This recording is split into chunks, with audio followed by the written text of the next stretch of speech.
Welcome to Stories TH.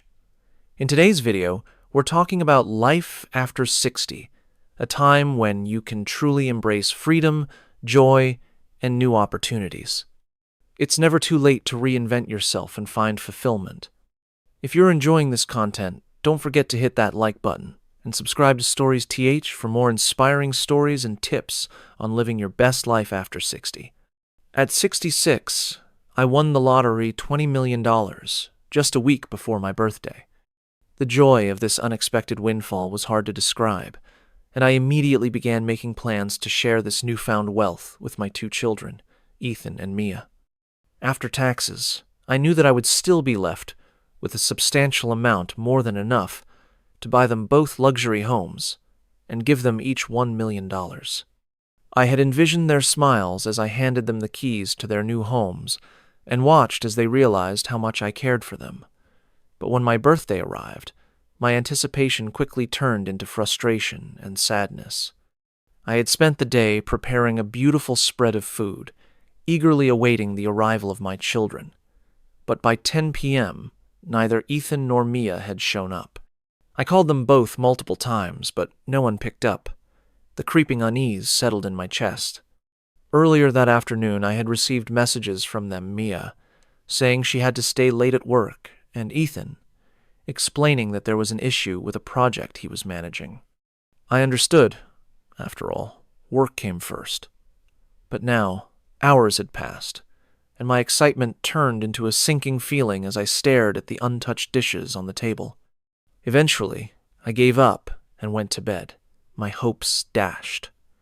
The next morning, I sent another message to our family group chat, asking them to come home for dinner. Still, there was no reply. I couldn't help but feel abandoned.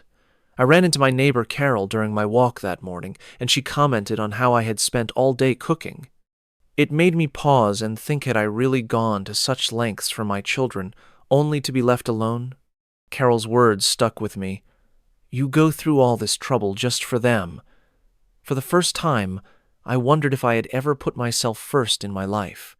My entire existence had revolved around my children, and now it seemed like they didn't even care. Just when I thought things couldn't get worse, I ran into Sammy, a neighbor I had never really gotten along with. She took out her phone and shoved it in my face, showing me a video that shook me to my core.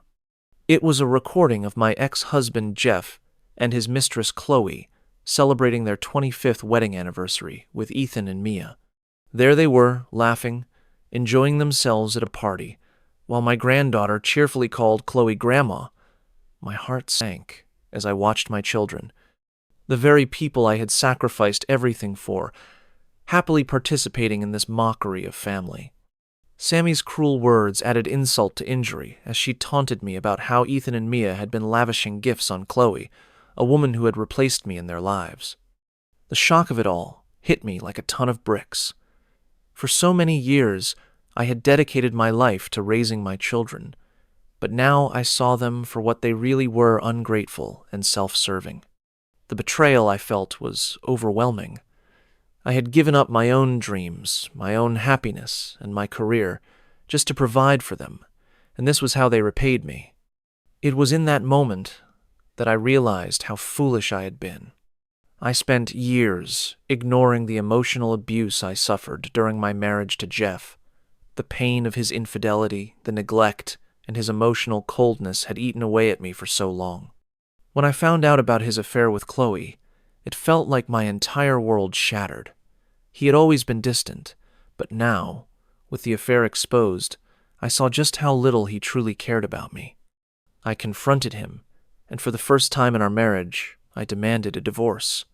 It was the hardest decision I had ever made, but I knew it was the only way to stop the cycle of pain.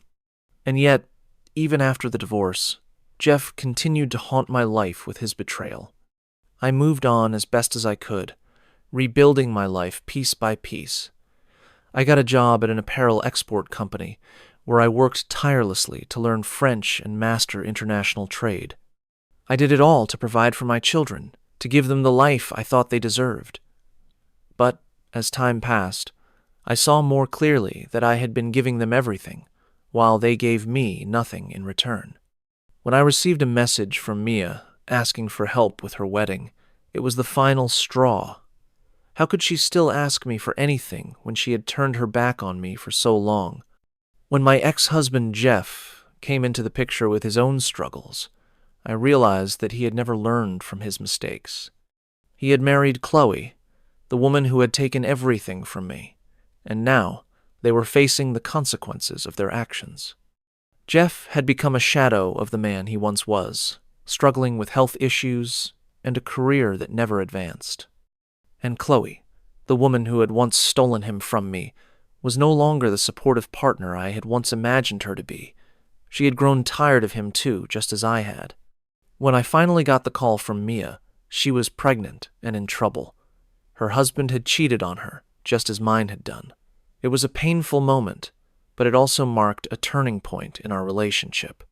For the first time, Mia began to understand the sacrifices I had made for her. She apologized, but the wounds ran too deep. Despite her apology, I couldn't simply forgive her. The damage had already been done, and the love I once had for her had faded. I offered her some advice. If no one else would help her, she needed to help herself. I had learned to live for myself, and it was time she did the same. As my cafe bookstore continued to thrive, I found solace in the simple things. I adopted 2 cats, filled my garden with flowers, and spent my days surrounded by books and a sense of peace I had never known before.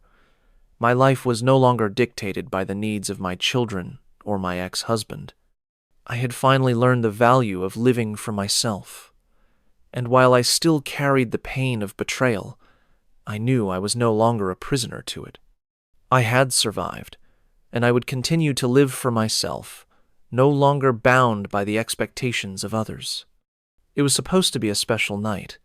My 66th birthday, the one I had been eagerly awaiting, was supposed to be filled with joy, laughter, and the warmth of my family around me.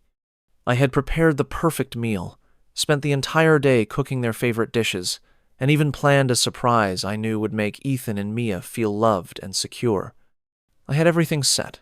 The table was beautifully laid out, the candles flickering, and the aroma of home-cooked comfort filling the air. It should have been a night to remember, but as the evening wore on, the disappointment began to settle in. I was waiting.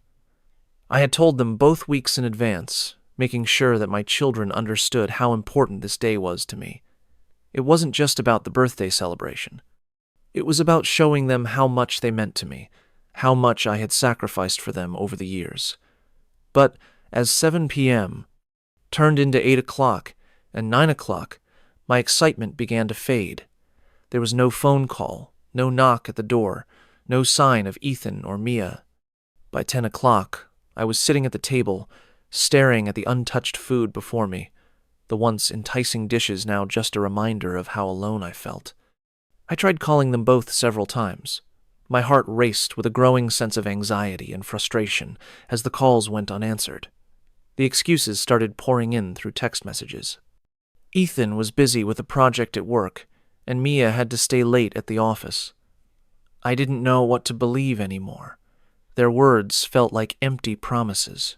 It wasn't that I didn't understand their busy lives. Of course, work came first, but this was my birthday. This was supposed to be the day I had been eagerly anticipating for weeks, a day when I could share my excitement with them, a day when I could finally let them know how much they meant to me. But now, it felt like everything I had done to make them happy had gone unnoticed. I was left alone in the quiet of my house, the silence pressing down on me like a heavy weight. I sat there, my phone in my hand, waiting for a reply, for some sign that they would make it. I glanced at the clock, nearly 10:30 p.m. The plates on the table remained untouched, and the candles had burned down to their stubs. The disappointment was overwhelming, crushing me. I had given so much for them, poured my heart into raising them, and yet here I was, feeling abandoned on what should have been a joyful occasion. The excitement I had once felt was now replaced by a hollow ache in my chest. I had always thought they would be there for me, that they would understand the sacrifices I had made. But now, It felt like those years of love and devotion meant nothing. By the time I sent a message in our family group chat asking when they would be coming, it had been too late. The message still showed as unread. It was then that the sinking feeling truly set, in the feeling of being forgotten, of being pushed aside in favor of other things. The realization hit me hard. I had been preparing myself to celebrate with my children, to share this milestone with them, but instead, I had been left waiting, alone and unheard. It was a cruel feeling, one that I had tried to avoid for years but had always feared would come. The fear of being forgotten, of being left behind, of becoming irrelevant in the lives of the people I had worked so hard to raise. I had been their constant source of support, their provider, their caretaker, always putting them first, always sacrificing my own happiness to ensure they had everything they needed. And yet, when it came time for me to need them, to feel seen and valued, they didn't show up. They didn't even have the courtesy to call and explain, to tell me they couldn't make it, or that something had come up. Their excuses felt hollow, like a slap in the face. It wasn't about the meal, or the surprise, or even the gift I had planned to give them. It was about the simple act of being there, of showing up for me when I needed them the most. As the clock ticked past 10 o'clock, and the evening turned into night, I gave up on waiting. I cleaned up the table in silence, feeling like I was washing away my hopes, each dish I wiped down adding to the pile of disappointment I had been trying to avoid. The house, once filled with anticipation, now felt empty, cold and still. The surprise I had prepared for them was forgotten. The joy I had expected to share was gone. All that remained was a quiet, heavy feeling of abandonment. The loneliness in my heart deepened, and the tears I had been holding back started to burn my eyes. By the time I lay down that night, I couldn't escape the thought that perhaps I had given too much. Maybe I had spent so many years trying to please them, trying to make their lives perfect, that I had neglected my own needs. I had spent so long putting them first, sacrificing my own happiness, that I had forgotten to take care of myself. And now, on my birthday, I realized how little I had truly asked for in return. All I wanted was to be seen, to feel important in their lives, to know that the love and effort I had given them was not in vain. But instead, I felt like an afterthought, like a distant memory they were happy to forget. The next morning, my phone was still silent. No birthday messages, no apologies, nothing. The silence was louder than any words they could have said. It echoed in my heart, reminding me of everything I had done for them, and everything I had hoped to receive in return. But in the end, all I was left with was a bitter, empty feeling and the haunting realization that sometimes, no matter how much you give, the people you love may not always be there when you need them the most. The silence lingered the next day, growing heavier with each passing hour. I had woken up with hope in my heart, thinking that my children, Ethan and Mia, would finally come around. After all, I had spent so much of my life trying to provide them with everything they needed, even if it meant sacrificing my own happiness. But as the day unfolded, I realized that my hopes were slowly being dashed. I sent a message in our family group chat, a simple request to come over for dinner, but the message remained unanswered. The silence was deafening, and the weight in my chest grew unbearable. It wasn't the first time I had been ignored, but somehow, this time, it stung more than usual. I called Mia, hoping to hear her familiar voice, to hear an apology, or at least some acknowledgement of the day, but once again, there was nothing.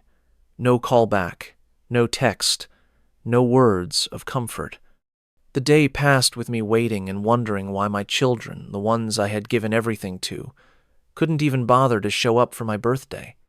I had hoped for a simple dinner, a celebration of another year of life, but instead, I was left alone, staring at the table I had set so carefully, the gifts I had prepared now sitting untouched.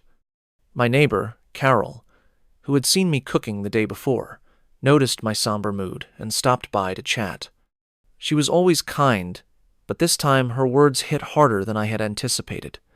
"You know," she said with a gentle smile, "I told you ages ago to just book a nice dinner at a restaurant. Less stress, less hassle." I nodded, but her words resonated deep within me. Had I really gone overboard trying to please my children? Had I been catering to their every whim for so long, putting their needs before mine, that I had lost sight of my own happiness? Her observation was a sobering one, and for the first time I questioned myself and the choices I had made over the years. It wasn't just about the dinner or the gifts. It was about a lifetime of sacrifices, giving up my career for them, taking on more than I could handle, and always putting their needs first. I had never once stopped to ask myself if I was truly happy, if I was doing all this for my own well-being, or if I was simply chasing the illusion of being a good mother. All those years of stress, of sleepless nights, of giving up my own dreams and desires for theirs, had it been worth it? Carol's voice pulled me from my thoughts as she continued to speak, her words soft yet pointed. "You've done so much for them, but have you ever asked yourself if they even appreciate it?" I looked down at my hands, feeling the weight of her words settle in my chest. I had always believed that if I gave them everything, they would love me back.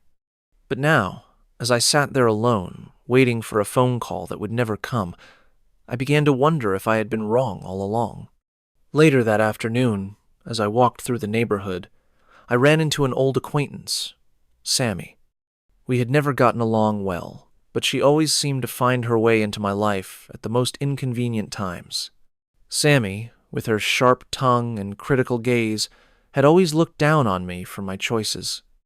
I couldn't help but brace myself when I saw her approaching, knowing that her words would likely sting. "Still cooking for them?" she asked, a smug grin on her face. How typical. I felt my blood run cold as she continued, her voice dripping with disdain. She pulled out her phone and shoved it in my face, showing me a video from Ethan and Mia's night out. The video, though brief, was enough to leave me speechless. There they were, smiling and laughing at Jeff's anniversary party, standing side by side with his new partner, Chloe. I felt the ground slip beneath me as the image burned into my mind. My children, the ones I had sacrificed so much for, were not with me. They were with the very people who had torn my world apart years ago. My ex-husband, Jeff, and his mistress, Chloe, the ones who had caused me so much pain, now had my children's affection. Sammy didn't stop there. She went on, pointing out how Ethan had bought Chloe an expensive gift and how Mia had given her jewelry. The realization hit me like a ton of bricks. All these years, I had worked tirelessly to give them everything they wanted, and yet they had chosen to align themselves with the very people who had hurt me the most. Sammy's words echoed in my head, cutting deep into my heart. "What a joke," she sneered. "You gave everything for them, and this is how they repay you." The betrayal was overwhelming, and the tears that had been threatening to spill finally broke free. I had spent so many years believing that my love and sacrifices would be returned. But now, it felt like all that effort had been in vain. I had poured my heart and soul into my children, but now they were gone, emotionally, if not physically. They had chosen their path, and it was no longer one that included me. As I stumbled back home, the weight of the evening pressing down on me, I realized that I had been blind for far too long. I had sacrificed my own happiness for them, expecting love and gratitude in return.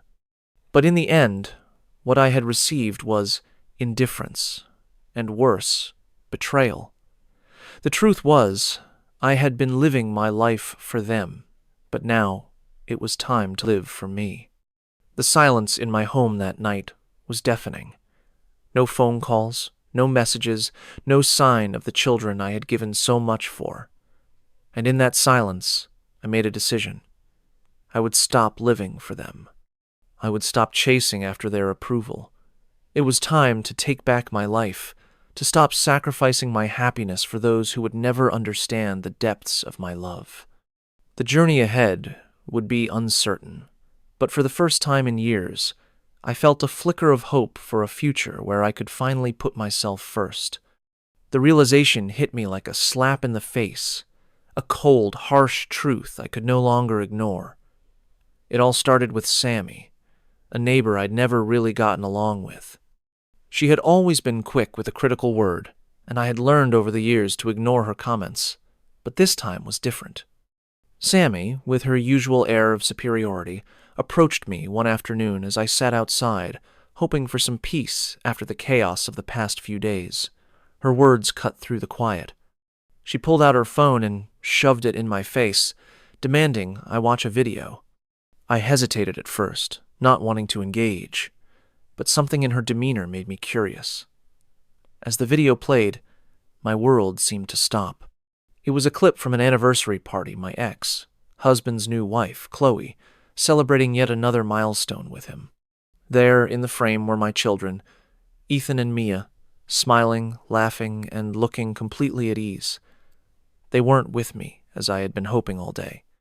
Instead, they were enjoying themselves, acting as though nothing had changed, as though their lives were perfectly intact without me. But that wasn't the most painful part. The most gut-wrenching moment came when my granddaughter, in her innocent and cheerful way, leaned into Chloe and called her Grandma. It felt like a punch to the gut, and I could barely catch my breath. My granddaughter, who had always been so affectionate toward me, was now giving that affection to the woman who had taken my place, the woman who had played a role in breaking apart my family. My heart ached as I watched the happy family dynamic unfold before my eyes. It wasn't just the video itself, it was the realization of what it meant. Ethan and Mia, my children, were standing there, having the time of their lives, acting as though I didn't matter anymore, as though I had never played an integral part in their lives. The overwhelming sense of betrayal settled heavily in my chest, making it hard to breathe. All the years I had spent loving them, sacrificing for them, and trying to make them happy seemed to mean nothing now. I had always believed that my love and devotion would be returned, that my children would remember the countless nights I stayed up, the long hours I worked to give them everything they needed. But in that moment, watching them laugh and enjoy themselves with Chloe, it became painfully clear. They didn't value me the way I had valued them. I had been replaced by a woman who had never earned that title, who had never given them the care and love I had. Sammy, of course, had no compassion in her voice. As the video ended, she couldn't help but add fuel to the fire. "Look at them," she sneered. "They don't need you. They've got their new family now." Her words cut deeper than anything else, and I couldn't find the strength to respond. The more I thought about it, the more it became evident that Ethan and Mia had made their choices long ago. They had chosen to align themselves with the people who had caused me the most pain, the people who had broken our family apart. They had picked Chloe, my ex, husband's new wife, over me. They had replaced me with her, as though I were some insignificant chapter of their lives they were eager to move past. I felt a wave of nausea rise up in my throat as I processed the video and the situation that had been playing out in front of me for far too long. How could they? How could they be so blind to the sacrifices I had made for them? How could they not see the pain I had endured all these years, the love I had poured into them without question or hesitation? I had been there for them in ways that went unnoticed, always putting them first, always trying to make their lives better. And yet, here they were, laughing and celebrating with the very people who had taken away my happiness. It was a betrayal that I seemed to shake off. For the first time in years, I questioned everything. Had I done something wrong? Had I been too much of a mother, too caring, too involved? Sammy's words about not overdoing things for my children echoed in my mind. Maybe I had gone overboard, trying to cater to their every need, thinking that if I gave them everything, they would give me the love and respect I deserved. But now, it seemed clear that my efforts had been in vain. My children didn't need me, not in the way I had hoped. They didn't appreciate the sacrifices I had made for them. All of my love, my years of devotion, seemed to have been taken for granted. I felt my chest tighten as I turned away from Sammy, The weight of the video, her words, and the realization of my children's indifference sinking deep within me. I tried to steady my breathing, to make sense of the pain that was threatening to swallow me whole, but it was impossible. The reality had hit me hard, and there was no going back. I had spent a lifetime trying to be a good mother, trying to make my children proud, but in the end, I had only succeeded in pushing them further away. In that moment, I knew things would never be the same. The trust, the connection, the love I had once shared with my children seemed to have evaporated. They had chosen their new family, their new lives, and I was left behind like a forgotten memory. And as the realization settled in, I couldn't help but wonder, what now? How do I move forward when the people I had given everything to had turned their backs on me? How do I pick up the pieces when the ones I had fought so hard for no longer seemed to care? The video hit me like a tidal wave, pulling me back to a place I had buried deep inside for years. The images, the sounds, the faces, it all flooded back, and with them came the sharp sting of old wounds I thought I had healed. Jeff, my ex-husband, his face was clearer now than it had been in years, yet I couldn't escape the bitterness that his presence still stirred in me. The woman in the video, Chloe, laughing, so carefree, so secure in her place beside him. And then there were my children Ethan and Mia, their smiles so effortless, their adoration for Chloe so sincere. The sight of my granddaughter calling her grandma cut through me, deeper than any physical wound. It wasn't just the betrayal. It was the realization that after all these years of giving my heart, my soul, and my life to them, it had meant nothing. All my sacrifices, my years of neglecting my own needs, putting aside my dreams, fighting to make sure they had everything they wanted, had led to nothing but rejection, abandonment, and deceit. I thought about how I had spent decades with Jeff, a man who had once promised to be my partner, my equal. From the beginning, our marriage had been a mistake. But I had convinced myself that love would come, that the emptiness would fill up eventually. But it never did. The neglect, the emotional distance, the silent walls between us, those were the building blocks of our life together. And even when I thought I could endure it, that somehow my devotion would keep us together, I knew, deep down, that the love we shared was never real. It was a convenient arrangement, one built on false promises and half-hearted attempts at closeness. I had spent so many years pretending, trying to make it work for the sake of the children, but I was always alone, and that loneliness became a part of me, woven into the fabric of our family. The video played in my mind over and over again, my children, so easily slipping away from me, replacing me with someone who could never understand the sacrifices I had made. They had never been there for me when I needed them, always too caught up in their own lives, their own ambitions. They saw the mother I had been as a burden, a figure from the past they could no longer relate to.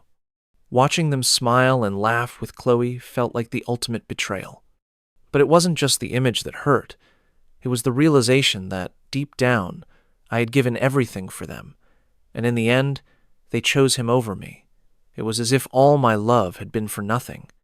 I wanted to scream, to shout at them, to let out all the pain, the frustration, the anger that had built up inside me for so long. But I couldn't. I had spent my entire life caring for others, first Jeff, then the kids, always putting everyone else's needs before my own. And now, there was nothing left. I had given away everything. My time, my energy, my patience, my love, and now I was left empty. The tears that had long been held back began to rise again, but I swallowed them down. The rawness of the hurt was overwhelming, but the worst part was that I had nothing to show for it. The years of emotional pain, of trying to hold everything together while the world around me crumbled, had worn me down. Jeff had left me emotionally and physically, long before the divorce papers were signed. But I couldn't move on. I couldn't let go.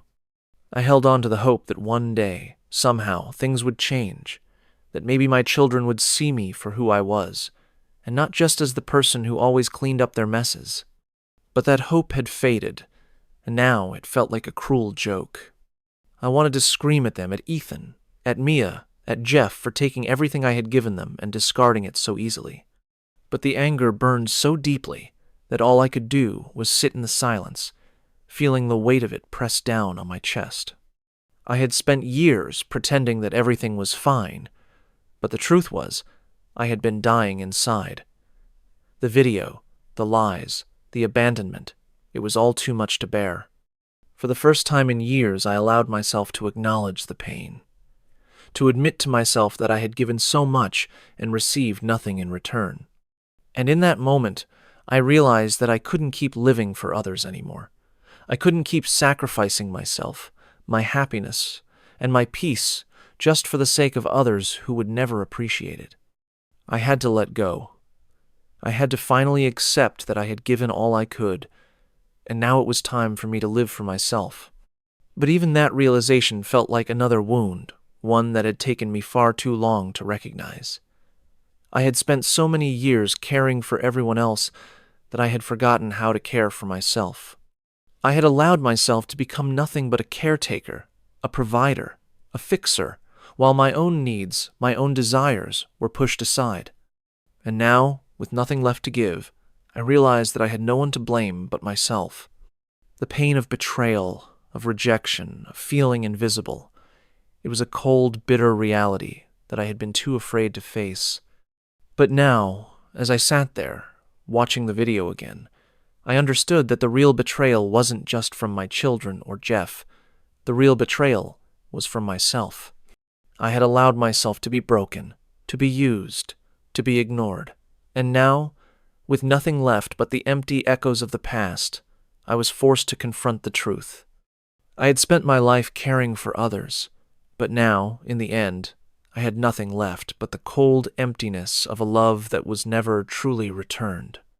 The scars from those years would never completely heal, but maybe, just maybe, it was time for me to stop pretending. Time for me to stop caring about the people who had already moved on and start caring about myself for the first time in decades. It was painful, but I knew it was the only way I would ever find peace. The discovery of the letters had changed everything. For years I had lived under the assumption that my marriage, though not perfect, was real, built on mutual respect and a shared commitment to our family. I had sacrificed my own dreams, ambitions, and even my own happiness for Jeff and the children. I believed that this was what marriage was supposed to be about: compromise, perseverance, and unconditional love. But all of that came crashing down when I found Chloe's letters, hidden deep inside Jeff's desk drawer. They were filled with words that were intimate and passionate, things a wife never expects to read about her husband, especially when that same husband is supposed to be her partner, her confidant, the one person who should have been loyal to her above all others. The first letter I read was the hardest, the most gut-wrenching. Chloe's words dripped with affection, but what hurt the most wasn't just the love between them. It was the way she wrote about Jeff. It was clear that she was the one he had truly loved all these years. It was as though my entire existence, all the years I had spent supporting him, raising our children, and managing our home, had meant nothing. In those letters, I found myself not as the woman who was supposed to be his wife, but as an invisible shadow, just a backdrop to their love story. The pain was unbearable. How could Jeff do this to me? How could he live in the same house, sleep in the same bed, and yet be so emotionally distant, all while secretly carrying on a relationship with Chloe? As I read more of the letters, the truth began to unfold slowly and painfully. Chloe wasn't just some fling from the past.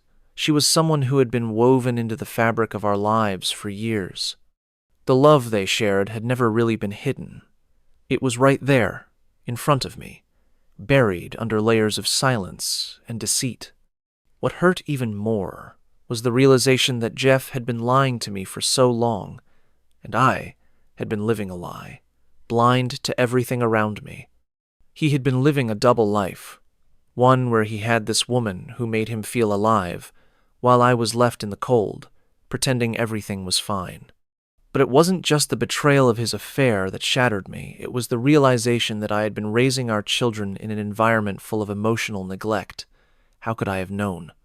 How could I have seen the cracks in our marriage when I had been so focused on keeping the family together? I had always believed that love was something you worked for, something you fought for, and I had worked myself to the bone to keep our family intact. I had fought for Jeff, fought for our children, fought for a future that I thought was secure. But the reality was that while I was working tirelessly to build this facade of a happy family, Jeff had already checked out emotionally. He wasn't there for me, not really. And in many ways, he wasn't there for our children either. Raising the children in such a toxic environment had taken its toll. I had been so blinded by the idea of keeping everything together that I hadn't realized how much damage was being done. There were days when I was so emotionally drained that I couldn't see straight. Days when I felt like I was carrying the weight of the world on my shoulders while Jeff floated through life, emotionally detached, indifferent. The children could feel the tension. They could sense the lack of affection between us, even if they didn't fully understand it. But the worst part was that I didn't have the strength to show them a better example. I couldn't shield them from the hurt, from the emotional fallout of a marriage that was crumbling. I had been so focused on protecting them from the outside world that I didn't realize how much I was damaging them by staying in this toxic situation. When I confronted Jeff about the letters, his reaction was cold and indifferent, almost as if he had been expecting me to find them. He didn't even seem sorry. In fact, he seemed more annoyed than anything else. There was no apology, no regret, not even an explanation. He simply shrugged it off as though it was no big deal, something that didn't matter anymore. But it mattered to me. It mattered to the woman who had given up everything for him, who had spent years building a life that was supposed to be filled with love, loyalty, and trust. And yet, in an instant, everything was shattered. All those years of sacrifice, all those nights spent alone, all the moments I had thought were part of our life together, they were gone, replaced by the ugly truth of betrayal. The most painful part of it all was that I had never imagined that something like this could happen. I had always seen Jeff as the stable, reliable one. He was the one who had always been there for the children, who had supported me in the early years when things were difficult. I never imagined that he could betray me in such a way, that he could throw away everything we had worked for in favor of a secret affair. It was as if I had been living in a dream, one where everything was fine, only to wake up and realize that it had all been an illusion. In the days and weeks that followed, I was consumed by the pain of it all. I felt like I was drowning in my own emotions, unable to escape the anger, the sadness, the sense of betrayal that weighed me down. I wanted to scream, to let it all out, but I couldn't. I had always been the one who held everything together, the one who kept the peace, the one who took care of everyone. But now, with the truth exposed, I felt like I had nothing left. My marriage, my family, my life, all of it seemed to be falling apart, and I couldn't do anything to stop it. But despite the pain, despite the hurt, I knew I had to let go. I couldn't continue living in this toxic environment, pretending that everything was fine when it wasn't. It was time to face the truth and move on, no matter how much it hurt. The years of neglect, the lies, the emotional abandonment they had taken the toll. But I was stronger than I realized, and I would learn to rebuild my life, piece by painful piece. The journey ahead would be long and difficult, but I knew it was the only way to heal. After years of enduring the emotional neglect, betrayal, and heartache caused by Jeff's constant affairs, I had finally reached my breaking point. I had spent so many years trying to salvage a relationship that had long since crumbled, fighting for a family that had never truly been united. The emotional exhaustion was overwhelming, and I knew deep down that I could no longer continue living in the same cycle of deceit and pain. It was time for a change I had never thought I would have the courage to make. It took everything I had to walk away from the life I had built with Jeff, but once I made the decision, It felt like a weight had been lifted from my shoulders. I sold the house we had once called home, the place where so many of our memories, good and bad, had been forged. The house that once represented stability and security had now become a prison, a place of suffocating sadness. Selling it was symbolic. It was my way of leaving the past behind, of finally cutting ties with a chapter of my life that had left me emotionally bankrupt. I used the money from the sale to start fresh, to create a new life for myself, one that was not defined by the mistakes and regrets of my past. For the first time in years, I focused on myself. I bought a small, cozy apartment in a quiet part of the city. It wasn't much, but it was mine. It was a space where I could breathe, where I could finally heal. The apartment became my sanctuary, a place where I could escape from the noise of the world and find peace. No longer did I have to live in the shadows of Jeff's betrayal or the expectations of others. It was just me, living in a space that I had worked hard to create. But I didn't stop there. I needed something more, something that would give me purpose, something that would allow me to build a new identity. That's when I came up with the idea of opening a cafe bookstore. It felt like the perfect project to pour my heart into. I had always loved books, and coffee had been a small joy in my life during the hardest times. A cafe bookstore was a way to combine those passions and create something that could bring people together while offering me a space to heal. It wasn't about making money or gaining recognition. It was about finding joy again. It was about rediscovering the woman I had once been before Jeff's lies and neglect had slowly chipped away at my sense of self.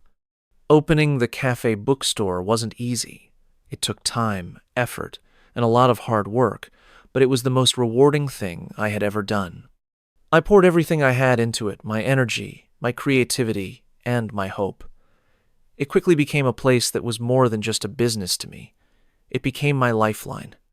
The walls were lined with books, each one holding a world of stories and adventures, a reminder that there was more to life than the pain I had endured.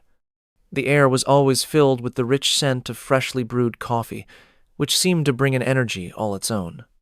People came in for more than just a cup of coffee. They came for the warm, inviting atmosphere, for the comfort of a good book and a quiet space where they could unwind. For the first time in years, I felt like I was living for myself. I was no longer someone's wife or mother, someone expected to give, to sacrifice, and to endure. I was Isabel again, the woman who had dreams, who had passions, and who deserved happiness. The sense of freedom I experienced was overwhelming. I no longer had to live in the shadow of Jeff's lies or the demands of my children's expectations. I was free to make my own decisions, to live my life on my terms without apology or regret. The cafe bookstore became a symbol of my new life, a place where I could not only escape but also thrive. The joy I found in my new venture was indescribable. I was surrounded by people who genuinely appreciated the space I had created, people who respected my journey and admired the courage it took for me to start over. The friendships I built through the cafe were real, based on shared interests and mutual respect. For the first time in a long time, I didn't feel alone. I was supported, not by family members or the remnants of a broken marriage, but by a community I had built myself. Of course, the road wasn't without its challenges. There were moments when I felt overwhelmed by the weight of running the business. Moments when I questioned whether I was making the right choice. But each time I faced those doubts, I reminded myself of why I had made the decision to leave Jeff and everything he had come to represent in my life. I had chosen to live for myself, had led to this moment a bitter confrontation with the two people I had once loved more than anything. The officers spoke to me kindly, trying to reassure me that they were just doing their jobs, but all I could think about was the audacity of my children. Ethan and Mia stood in the background, looking wide-eyed, perhaps expecting some sign of relief, maybe hoping I would welcome them back with open arms. But I couldn't. Not anymore. They had betrayed me in ways that words couldn't fully capture, and now they wanted to play the part of concerned children? It was too little, too late. I met their gaze with a cool detachment, my resolve hardening with every passing second. Without hesitation, I spoke calmly, but with an edge to my voice that cut through the air. "You're not welcome here," I told them, my words deliberate and firm. "You've abandoned me when I needed you most, and now you come back, acting like nothing ever happened. I've got nothing left for either of you." The words stung, but they were the truth. I had spent too many years giving them everything I had, my time, my love, my energy, and had been repaid with neglect and betrayal. It was time for me to stop pretending, to stop allowing them to walk in and out of my life whenever it suited them. For once, I was putting myself first, and if they couldn't accept that, then they had no place in my world anymore. The silence that followed felt deafening, as if the weight of everything I had kept inside for years was finally being released. Ethan and Mia didn't say a word. Their eyes were wide with shock and hurt, but I no longer cared. I wasn't the person I once was, the woman who constantly put her children's needs above her own. That woman was gone, replaced by someone who had learned the hard way that self-sacrifice, when done in vain, only leads to resentment. After a long pause, I turned my back on them and started to walk away. I had nothing left to say. Their betrayal was final, and I was done. But before I could make it inside, Ethan spoke up, his voice shaky and desperate. "Mom, please. We were just worried about you. We didn't know where you were." The words were empty, hollow, and I could tell they were just trying to get me to relent, to let them back in. But I wasn't falling for it. I replied without turning around. "You weren't worried. You just didn't want to deal with the consequences of your actions. If you really cared, you would have reached out months ago, not waited until I stopped talking to you." The officers, seeing the tension between us, stepped forward and gently suggested that it was time to leave. I nodded without saying another word. I didn't need their validation, and I certainly didn't need Ethan and Mia to tell me what I should or shouldn't do with my life. I had spent too many years catering to their whims, neglecting my own happiness, and now it was time to take control. As the officers left with Ethan and Mia in tow, I stood there in the doorway, feeling a mixture of relief and sorrow. The weight of my children's abandonment had been heavy, but the act of releasing them from my life was liberating. The silence that followed their departure was deafening, but it was a silence I had longed for. It was my silence. And in that silence, I finally found peace. The confrontation with Mia had been the final straw. Her words echoed in my mind long after the conversation ended, harsh, biting, and full of accusations that felt like daggers to my heart. "You're bitter?" she had said, her voice dripping with disdain. "You don't understand our struggles. Chloe is a better mother than you ever were." Each word felt like a betrayal, as if all the years I had spent loving them, sacrificing for them, had meant nothing.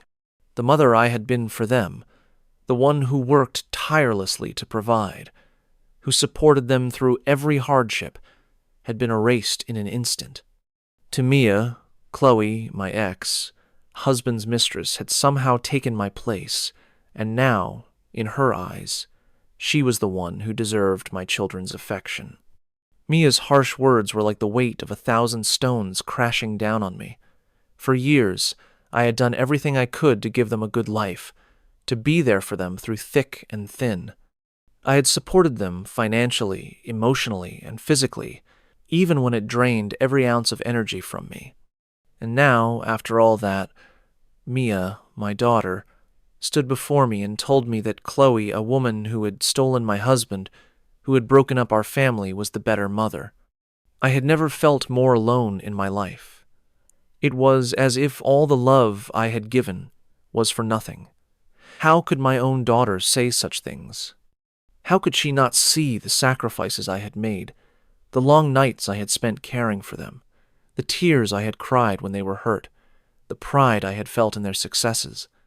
But as the shock of her words settled in, something inside me began to shift. I realized that I had given my all to them too much, perhaps. I had spent my life pouring everything I had into their happiness, into their well-being, and in return they had abandoned me. They had made their choice, just as I had made mine. Mia's words, harsh as they were, had opened my eyes to a painful truth.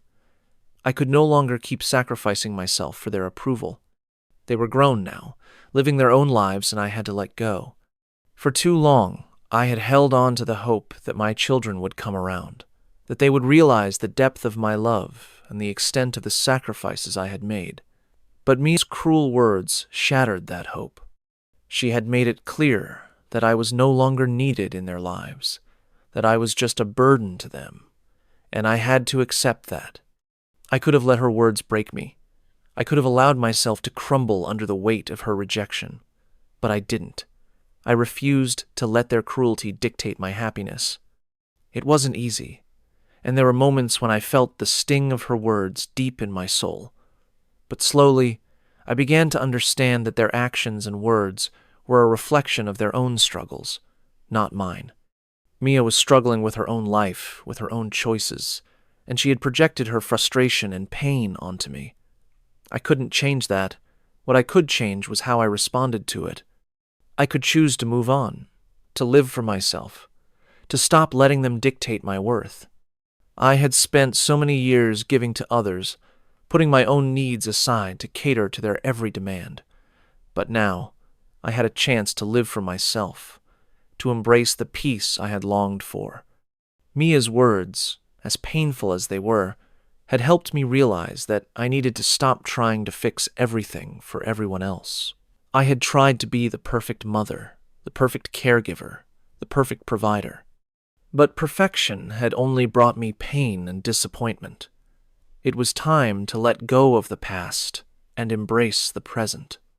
Mia's accusation that I didn't understand their struggles stung, but in truth I did understand. I understood more than she knew. I had struggled too, but I had never let it define me. I had fought for my children, even when they didn't ask for it. And now, it was time to fight for myself. I had to stop letting their choices, their actions, and their rejection determine my worth. I had given them my everything. But now, I had to give myself the same amount of love and care that I had so freely given to them. For the first time in years, I felt a sense of relief. I had finally made the decision to put myself first, to stop allowing their cruelty to control my life. It wasn't easy, and there were still moments when I questioned whether I was doing the right thing. But deep down, I knew that I had made the right choice. I had chosen peace over the pain they had brought into my life, and that was the most important decision I could have made. As the days passed, I began to heal. Slowly but surely, I started to rebuild my life without the weight of my children's expectations and demands hanging over me. I focused on myself, on my happiness, my health, my well-being. I found solace in the small things, in the quiet moments of solitude, in the joy of living for myself. And as I embraced this new chapter of my life, I realized that, in the end, I had the power to choose my own happiness. No one else could take that away from me. Mia had made her choice, and I had made mine. And while it hurt to accept that my children had chosen a different path, I knew that I couldn't let their rejection define me. I was worthy of love, of peace, and of happiness, no matter what they said or did. And as I moved forward, I carried that truth with me, a reminder that I was the one in control of my own story. In the years that followed, my cafe bookstore blossomed in ways I had never imagined. What started as a simple dream and escape from the loneliness and disappointment of my past became a thriving hub for the community. It wasn't just the coffee that drew people in, although the smell of freshly brewed espresso certainly helped. It was the atmosphere I had carefully crafted, a cozy space where people could sip a warm drink, lose themselves in a good book, and find peace from the noise of the world. The cafe became more than just a business. It became a sanctuary, not just for me, but for anyone who walked through its doors. As the cafe's popularity grew, so did the sense of fulfillment that I had long been missing. I had spent years trying to gain the approval and love of my children, giving them everything I had. But nothing had felt as deeply satisfying as seeing my own vision come to life. My employees were more than just workers. They became a close-knit family.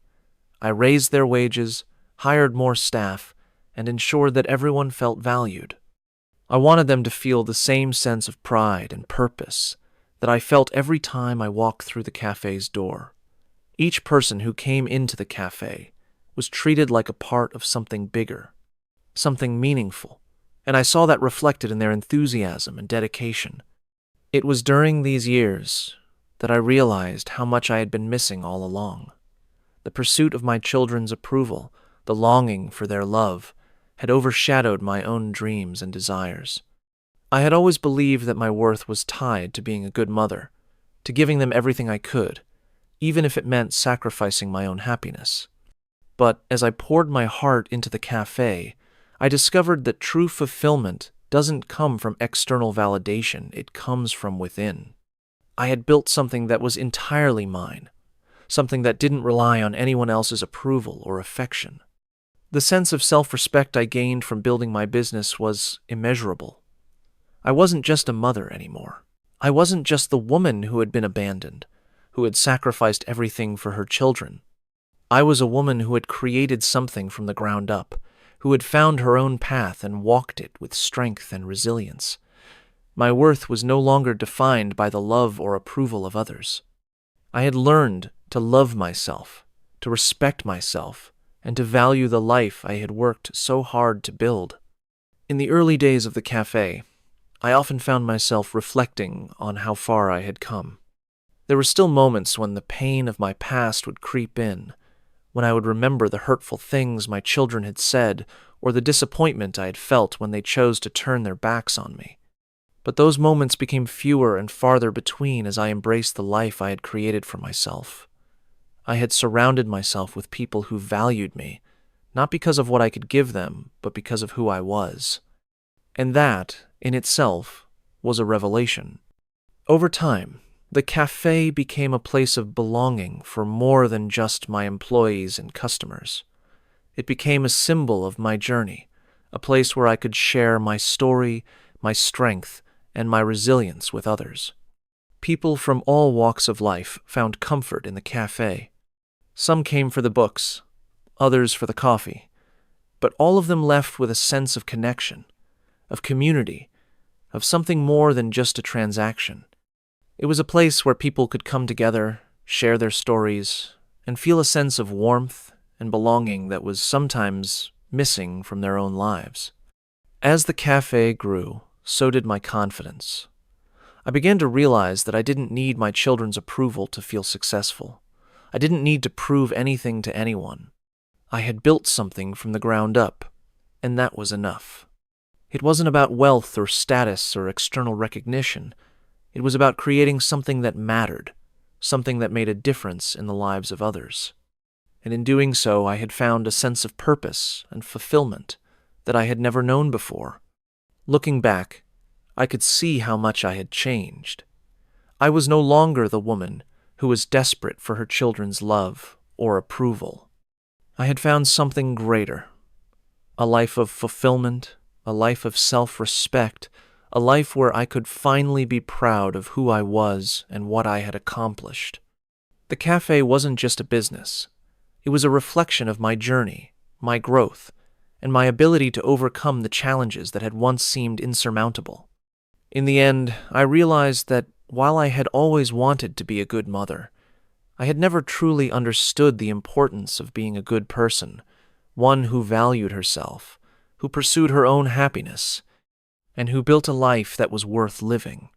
The cafe bookstore had taught me that lesson, and it had given me something far more valuable than anything I had ever received from my children, a sense of peace, and of self-worth that would stay with me for the rest of my life. At 66, I found myself standing at a crossroads, a place I never thought I would reach. After years of being trapped in emotional turmoil, unappreciated sacrifices, and the never-ending pursuit of love and validation from my children and ex-husband, I finally realized what true freedom meant. For the first time in my life, I was no longer bound by the chains of others' expectations. I had spent decades living for everyone else, caring for my children, working hard to build a life for my family, and giving everything I had to maintain relationships that never truly fulfilled me. But now, after all the heartache and loss, I could breathe. I had the space to live for myself, to embrace my own desires, and to forge a life that reflected my worth and my needs. The past still lingered, haunting me in moments of quiet reflection. The hurtful words from my children, their abandonment, and the deep betrayal I felt from both my ex-husband and them, all of that still echoed in the recesses of my mind, but it no longer held me captive. I had built something for myself that I was proud of, a sanctuary, where I could find solace and joy.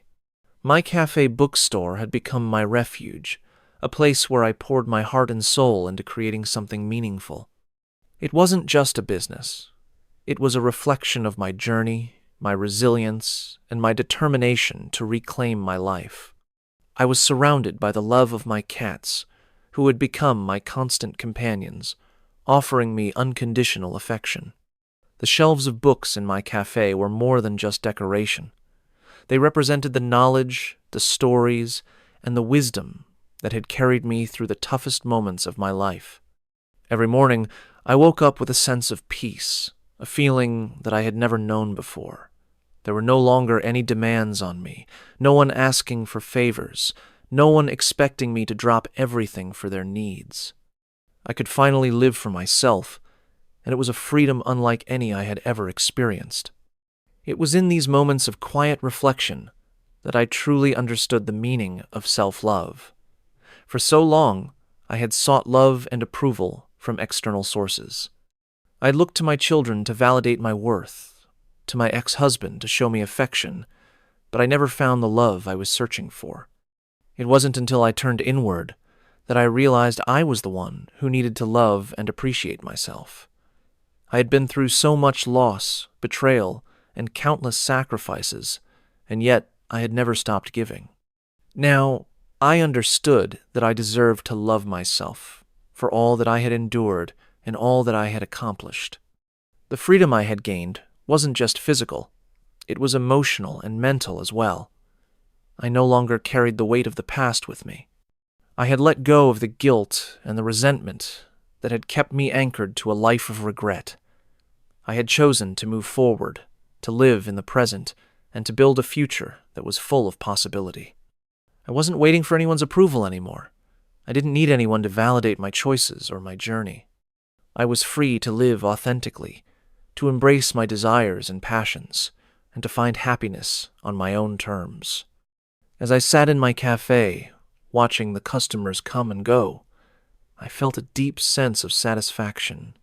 The space I had created was more than just a business. It was a symbol of my strength, my growth, and my newfound sense of freedom. I had transformed my pain into something beautiful, something that brought joy to others while also giving me a sense of purpose. I had come to understand that true freedom wasn't about escaping from the past. It was about embracing it, learning from it, and using it to create a life that was truly my own. In the quiet moments, when the cafe was empty and the world outside seemed to pause, I felt the weight of my choices settle around me. I had left behind a life of expectations and disappointments, and in doing so, I had gained something far more valuable, the ability to choose my own path. I had learned that my worth wasn't tied to my children's love or my ex-husband's approval. It was tied to my ability to love myself and to create a life that reflected my true essence. The pain of the past would always be a part of me, but it no longer defined me. I had found peace within myself, and that peace was the most precious gift I could ever give myself. At 66, I had finally understood the true meaning of freedom. It wasn't about escaping from the past, it was about breaking free from the chains that held me in a life that wasn't mine. I had chosen to live for myself, and in doing so, I had discovered a happiness and fulfillment I had never known before. For the first time in my life, I was living on my own terms. I had freed myself from the weight of others' expectations and had created a life that was full of love, joy, and self-respect. I had learned to cherish the simple moments, the warmth of the sun on my face, the laughter of my customers, the purring of my cats, and in doing so, I had found a freedom that was truly priceless. Life had taken many twists and turns, but at 66, I was finally free. Free to live, free to love, and free to be myself. Life often unfolds in ways we never expect, and it's easy to find ourselves carrying the weight of past disappointments and unspoken regrets. However, one of the most important lessons we can learn, especially as we grow older, is the value of self-love and the freedom that comes from living for ourselves. We may have spent years trying to please others, often sacrificing our own happiness in the process. But true fulfillment doesn't come from external validation. It comes from embracing who we are, acknowledging the pain we've endured, and choosing to move forward on our own terms. For those of us in our later years, it's never too late to make a change. It's never too late to let go of the burdens that weigh us down and create a life that reflects our own values, desires, and dreams. Our past may shape us, but it doesn't define us. We have the power to rewrite our story and focus on the things that truly matter: peace, joy, and self-respect. While it's natural to reflect on the past, it's equally important to remember that we still have the ability to find happiness and purpose in the present.